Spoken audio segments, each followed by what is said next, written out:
Hello, everybody. It's Todd the Mod, and welcome to my music channel, or welcome back if you are returning.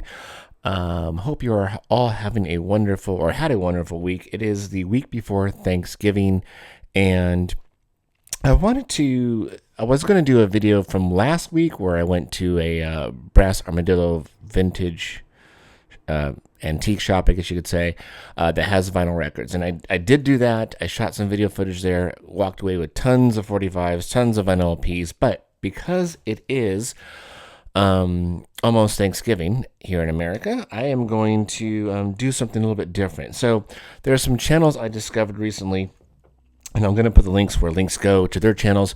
Embryonic Robot is one of them. He's from Canada.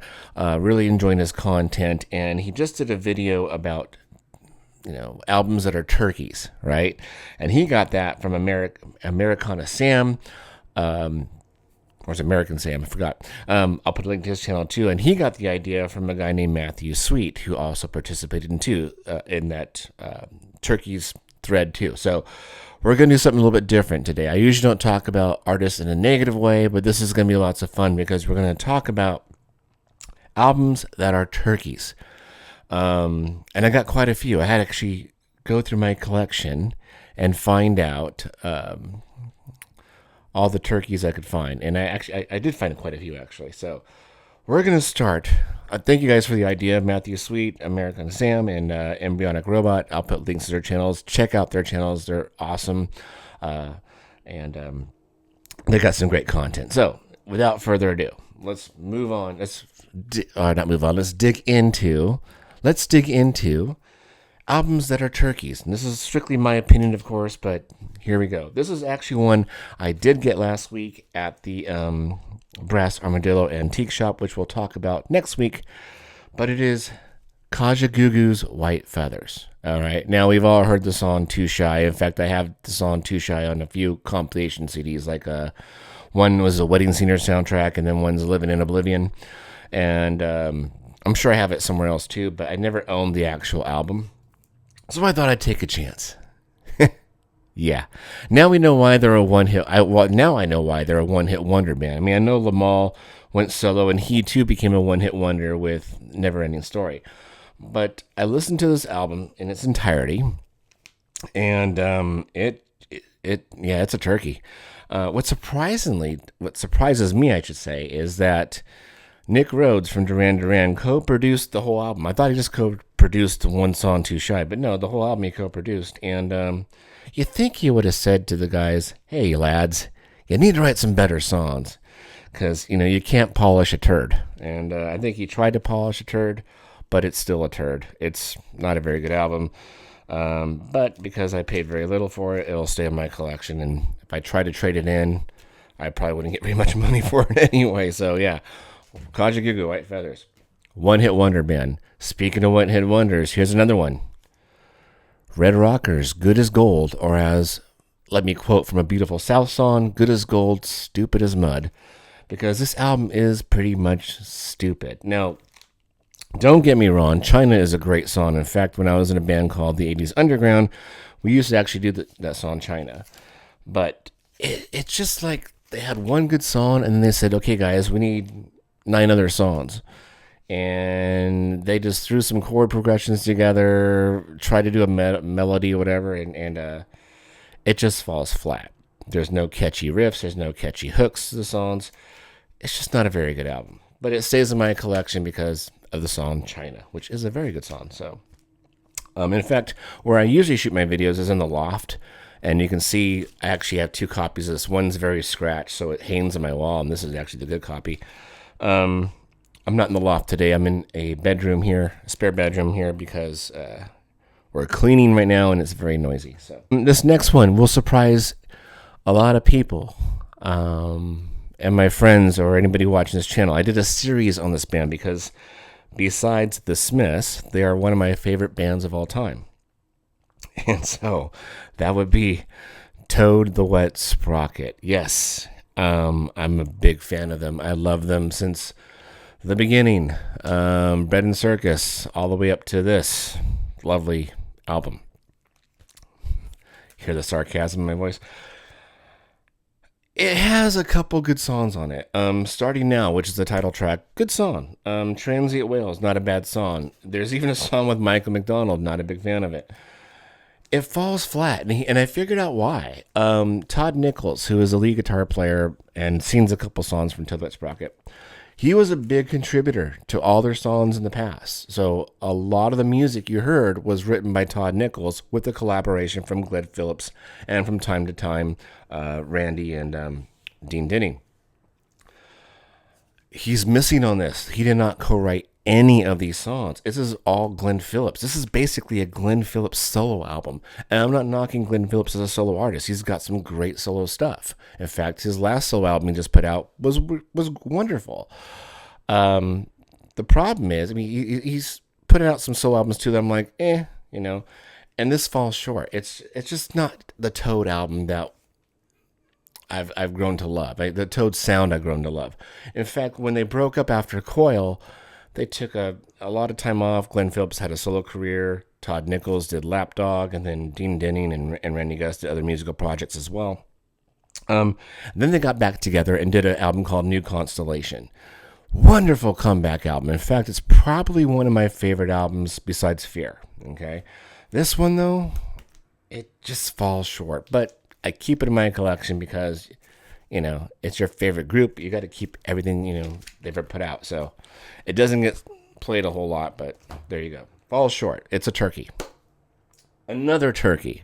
I absolutely love this band too. Not one of my favorite bands, but I love them since they first came out in the 80s. And that is Thompson Twins. And this one's called Big Trash. In fact, remove the word big, it pretty much sums up the album. Trash. And it's a turkey. Their hit off this was Sugar Daddy. I was never a fan of that song, but in buying all Thompson Twins albums, I had to buy it, and the only good song off this is Rock This Boat, which was not a hit, but a good song. The rest of it is trash. Yeah, so Big Trash. But again, it stays in the collection because I own all their stuff and have to have it. So there you go. A guilty pleasure turkey. Last week I talked about a band called Pale Waves. Guilty pleasure band, right? Kind of a younger generation, Gen Z kind of band. I saw them opening up for this band. I took my son to see this band because it's one of his favorite bands.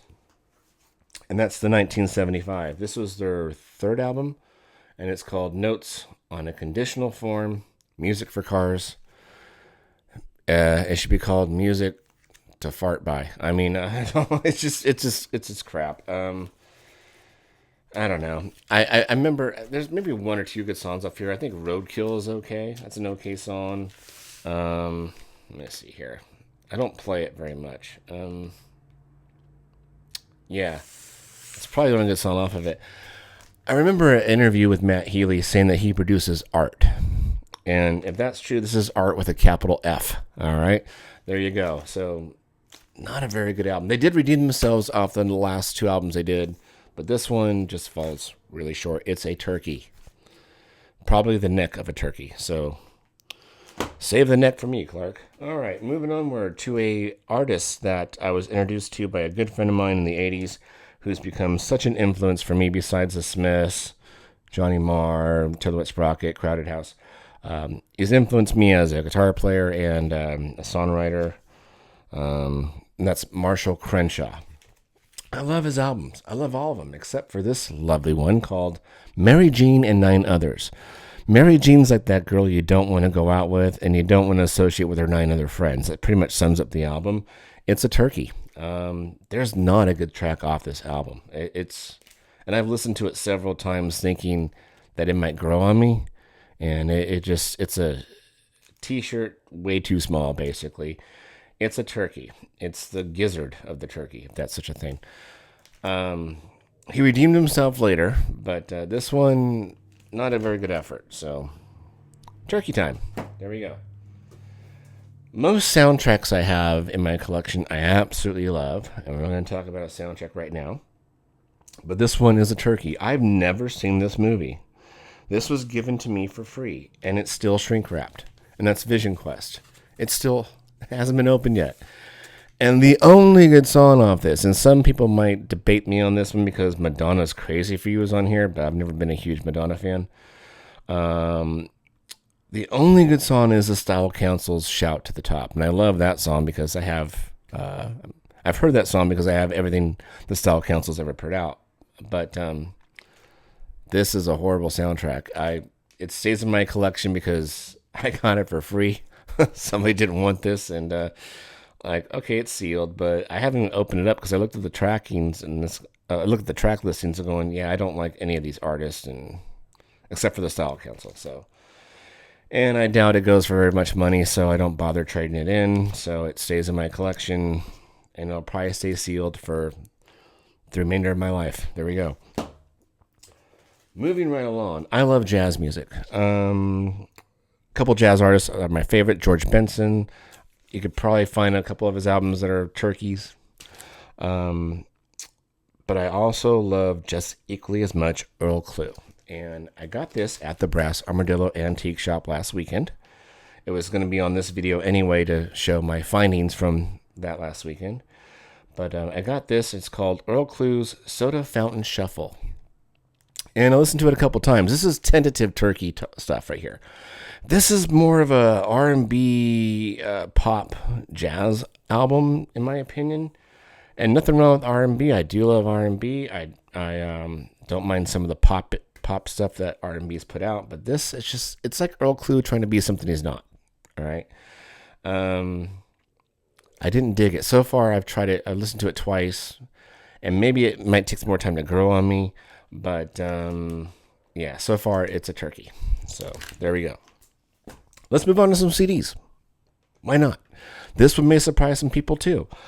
I love the Police, and there are no Police turkey albums. There are turkey songs, mother. But there's no turkey Police albums. However, let's talk about Sting, the Stingster. Sting-a-ling-ding-ding. Here we go. I love his first two solo albums. They're wonderful. And then he comes out with the Soul Cages. And I know some people are going to debate me on this, and that's okay. Share your opinion on this. But All This Time, good song. Why Should I Cry For You? Good song. The rest of it just falls flat. It's not Sting at his best. I think he's just too soft on this. I don't know. I just didn't really get into this album. And then talk about a turkey packaging. I can barely read it, so I'm sure the camera's not going to pick it up. But the track listing is in light gray against a white backdrop. Who was the marketing genius on this? Because you can barely see the track listings on it. Turkey packaging, turkey album, gobble, gobble, gobble. There's Sting. At last, but certainly not least, I absolutely love this guy's work. I loved him with the Attractions. I love him without the Attractions.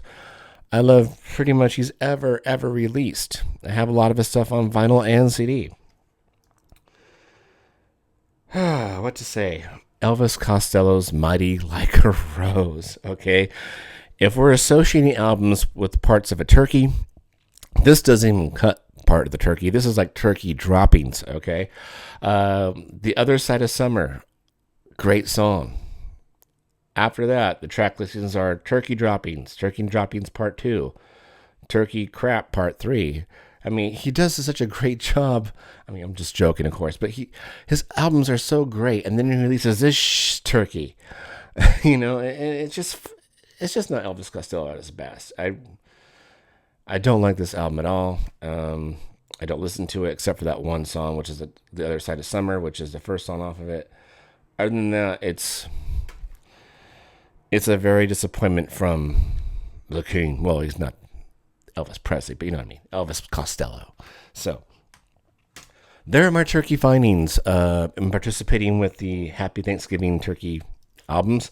What are yours? What albums fall short? Make a video of it. Let me know what your channel is. I would love to watch your content and subscribe.